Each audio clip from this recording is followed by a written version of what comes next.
Why the prophetic vision and hope? In the midst of life as we find it, one may well ask how any intelligent person could expect such a glorious outcome for human history. The answer is a simple one. It is found in the vision of God that underlies the prophetic vision, that God is and who He is. That same vision of God that animated the older prophets is brought to striking fullness and clarity in Jesus.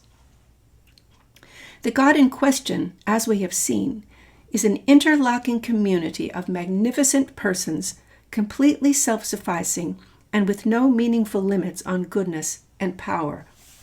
The reality of this God, who also is the source and governor of all creation, is what we have meant by saying we live in a Trinitarian universe.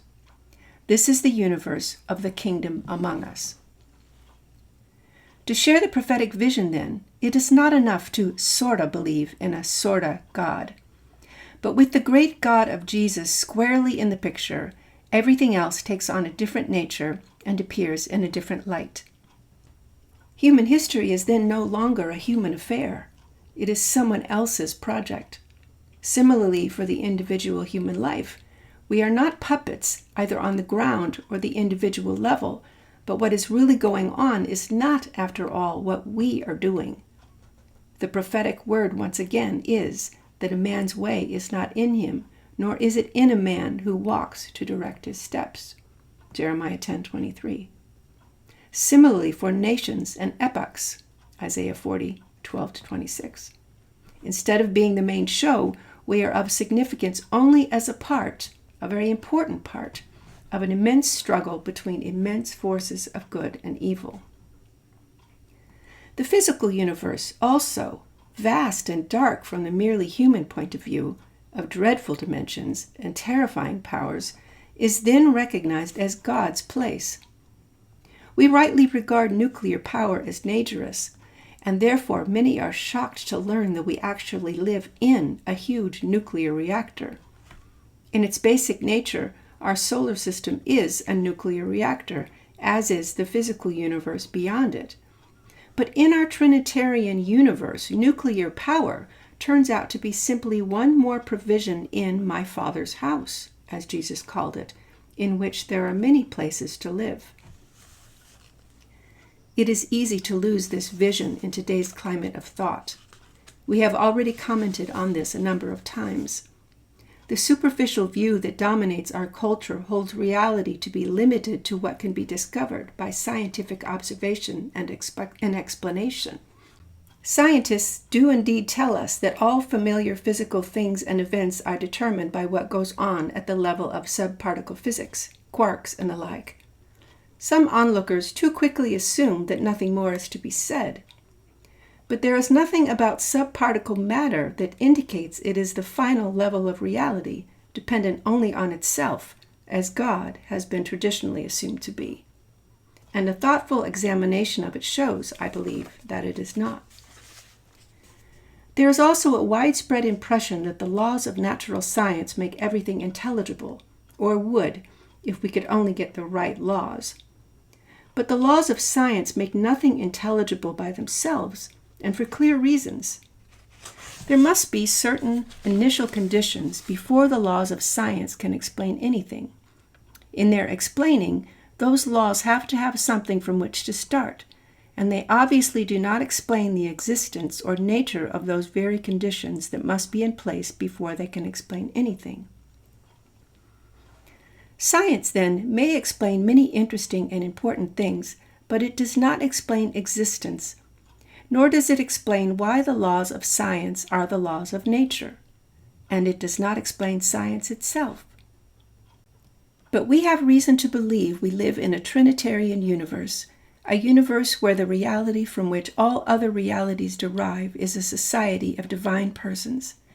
And it is only the knowledge of this God, whose deepest nature is love, that is the source of the ancient prophecies with their radiant hopes. God has made himself known by personally approaching human beings and involving himself in their lives. The history is there for all who wish to see. But no one has to see now. That is how the divine conspiracy works. With this God in view, the prophetic witness relentlessly speaks with absolute assurance of times of the restitution of all things. Acts 3:21. Yet, standing right in the face of God's magnificent being and works and his persistent invasions of history is the human order, pervaded with evil. The grand old missionary hymn sings, "What though the spicy breezes blow soft o'er Ceylon's isle? Though every prospect pleases and only man is vile? In vain with lavish kindness the gifts of God are strown. The heathen in his blindness bows down to wood and stone." To wood and stone we must currently add political programs and social groups, economic status, education, technologies and human knowledge, drugs, and perhaps other things as well. To all of these, human beings bow down. They take them as ultimate points of reference for their lives and actions. And if that is all we see, certainly there are no grounds for hope. The ancient prophetic vision must then seem only a fanciful projection, nothing real. Indeed, the very creation itself is groaning under the strain of the process through which humanity will step into its destined role in the cosmos, into the coming glory to be revealed in us. Romans 8:18-23. But in the prophecies, the way of God simply must succeed because God is God. "I am the Lord," he says, "who exercises loving kindness, justice, and righteousness in the earth, for I delight in these things." Jeremiah 9:24. These things must then prevail. It cannot be otherwise. God is really knowable only through the redeemed community. In the face of humanity at its worst, now eternally represented by the killing of Jesus himself, the gospel of the kingdom steadies us against believing anything bad about God. It calls us, rather, to believe that what is good, God will bring to pass. Most important, this concerns the future of God's own people, the children of light. Throughout history, they often have been far less than what they should be. That is still true today. But I will put my law within them, and on my heart I will write it. And they shall not teach again, each man and neighbor and brother, saying, Know the Lord. For they shall all know me, from the least of them to the greatest. And he's been quoting there from Jeremiah 31:33-34, Ezekiel 11:19-20, and Hebrews 10:16. Incredibly, to fulfill his intention to be known by dwelling in his people, God chose to occupy a tent for decades of grubby desert camping. "I will consecrate the tent of meeting and the altar," he said to Moses, "and I will dwell among the children of Israel and will be their God. And they shall know that I am the Lord their God who brought them out of Egypt, that I might dwell among them." Exodus 29:44-46. The picture of a community of people to be inhabited by God is carried over to the New Covenant in many New Testament passages, none more beautiful than those in Paul's letter to the Ephesians. There he says to the non-Jewish believers, who had previously been nobodies, "You are fellow citizens with the holy ones. You are God's household, having been based upon a foundation of apostles and prophets, Jesus Christ himself being the stone around which the house is built. In him the entire building fits together and grows into a sacred gathering, becoming a dwelling place of God in the Spirit." Ephesians 2:19-22.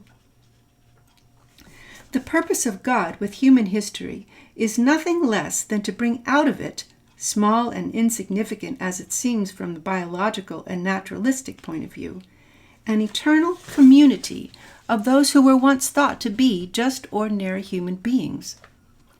Because of God's purposes for it, this community will, in its way, pervade the entire created realm and share in the government of it.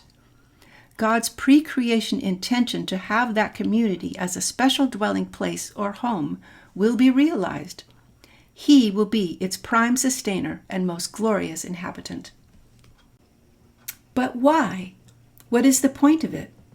The purpose is to meet what can only be described as a need of God's nature as totally competent love. It is the same purpose that manifests itself in his creation of the world.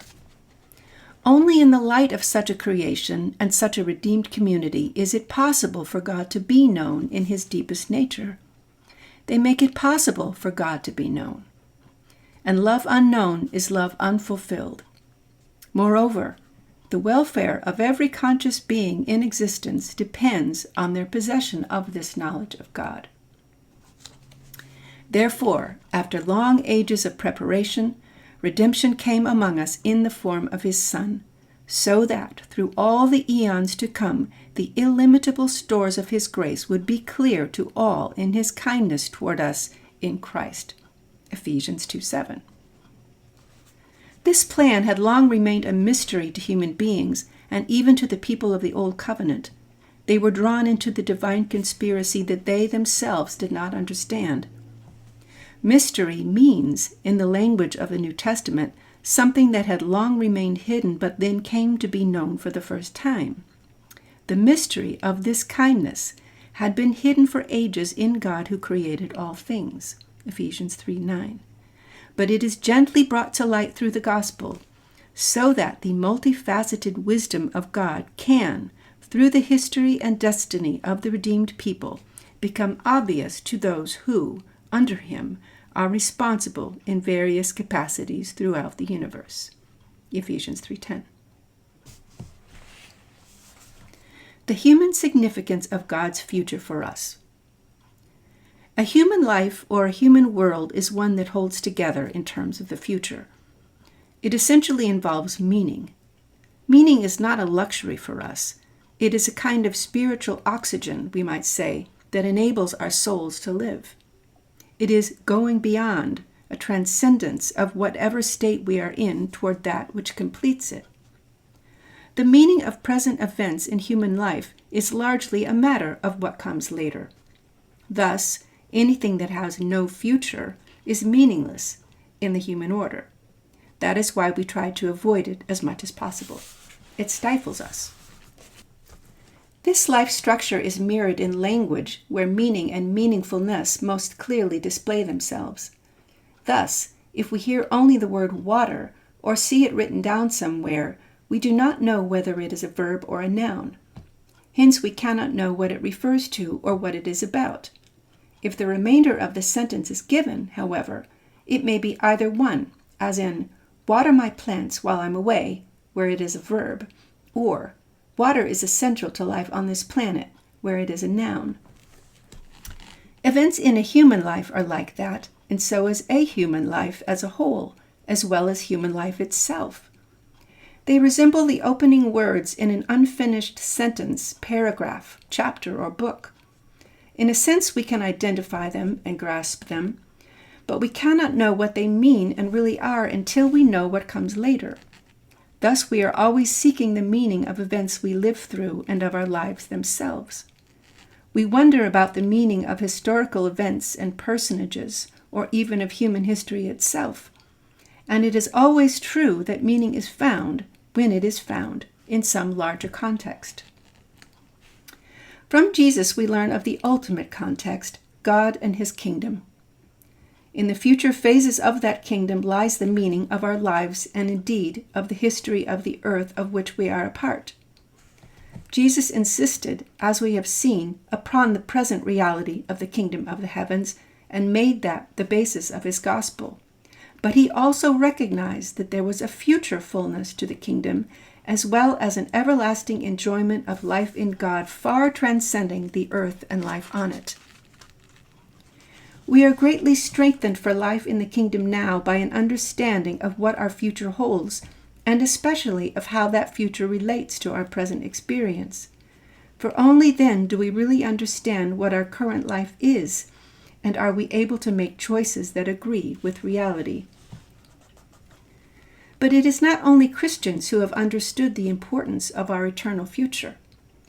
Other thoughtful people have seen it, though not the purposes of God in human history and redemption that are unique to the gospel of Jesus.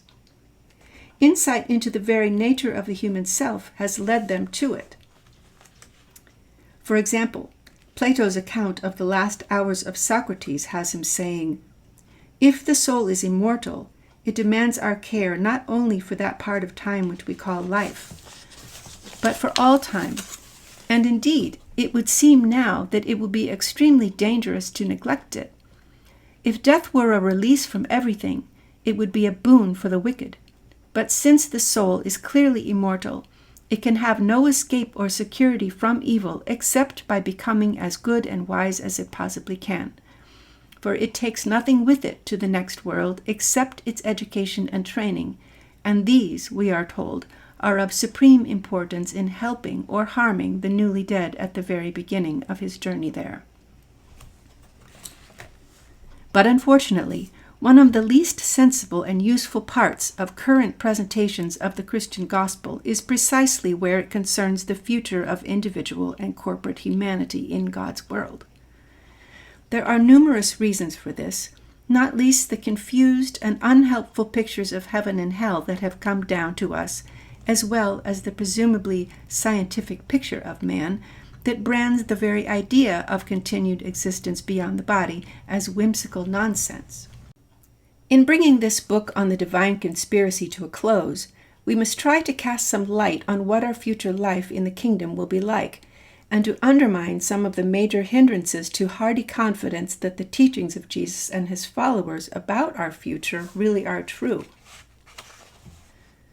The reasonableness of preserving and restoring humanity. And first of all, is it truly reasonable to think that we will continue beyond the demise of our bodies? In the light of God and his kingdom, once again, it very definitely is. As John Hick, one of the most widely known Christian thinkers of our day, has nicely put it, if we trust what Jesus said out of his own direct consciousness of God, we shall share his belief in the future life.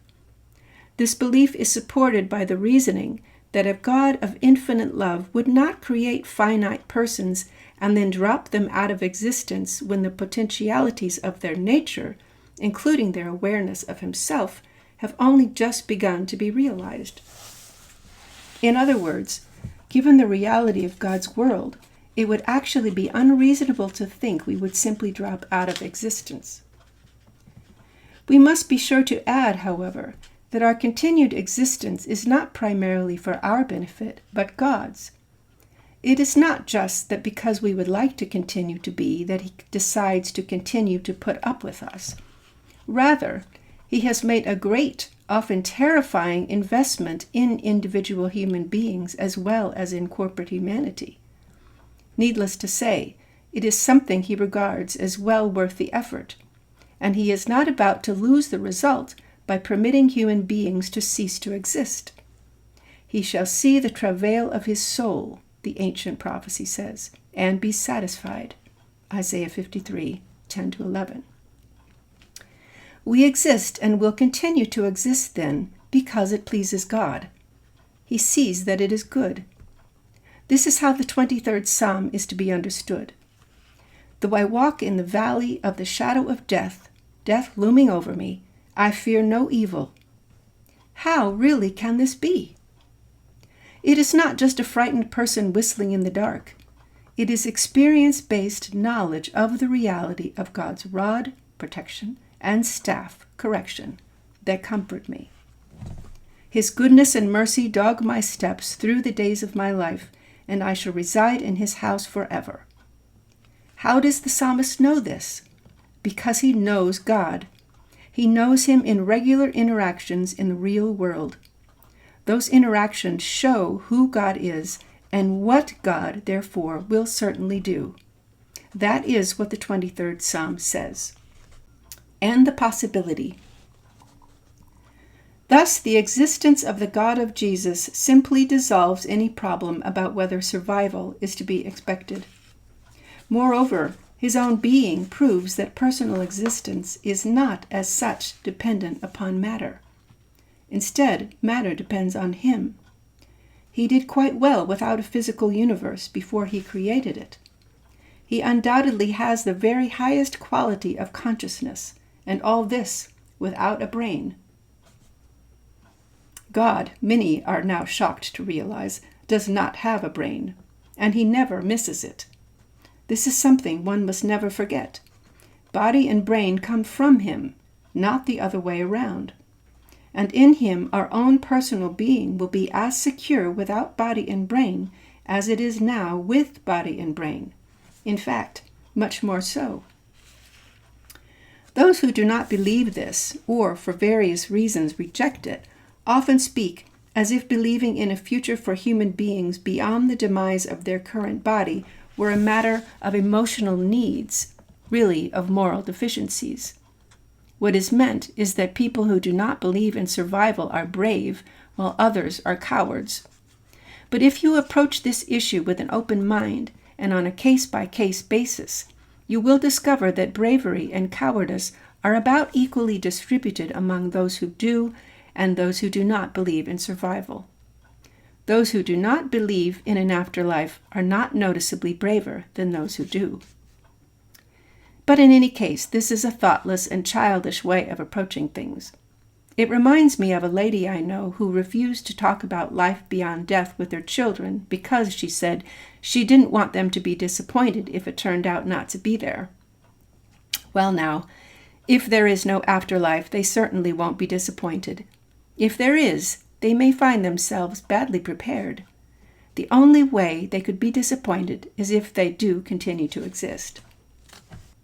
If indeed what happens at physical death is the cessation of the person, then approaching death is, at worst, like going to the surgeon. It is unpleasant, but at least it will be over soon, and there will be no pain, no suffering, no regrets, no you, no anything, so far as you are concerned. The truly brave person is surely the one who can cheerfully face the prospect of an unending existence. Suppose you are never going to stop existing and there is nothing you can do about it, except possibly make your future existence as desirable an existence as possible. That would call for real courage. Accordingly, relief at the thought of the cessation of being is a theme commonly expressed throughout the ages. One of the great world religions presents it as the condition most to be desired. The ancient Epicureans were famous for stressing it, and in the words of the poet Swinburne, "From too much love of living, from hope and fear set free, we thank with brief thanksgiving whatever gods may be, that no life lives forever, that dead men rise up never, that even the weariest river winds somewhere safe to sea." This poet goes on in a characteristic manner to celebrate only the sleep eternal in an eternal night. But of course, there will then be no one to enjoy that sleep. It will not be sleep. Now, if the self-revealing God of the biblical tradition is omitted or made hopelessly mysterious in the manner of most modern thought or even theology, then we might well hope for an eternal night.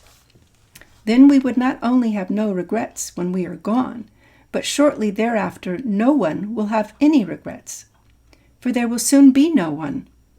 The career of our little planet is but a moment in cosmic time. From the human point of view, there would be little to lament, and very soon no one to lament it. But from the point of view of our Father, the one in the heavens, it is quite another story. He treasures those whom he has created, planned for, longed for, sorrowed over, redeemed, and befriended. The biblical language expressing their relationship to him is so intimate as to be almost embarrassing. The psalmist cries, "Do not deliver the soul of thy turtle dove to the wild beast. Do not forget the life of thine afflicted forever." Psalm 74:19. You are never going to cease existing, and there is nothing you can do about it. Again, Jesus' special word for the Father, Abba, or Daddy, expresses a relationship of treasuring and being treasured that simply cannot conceivably be broken.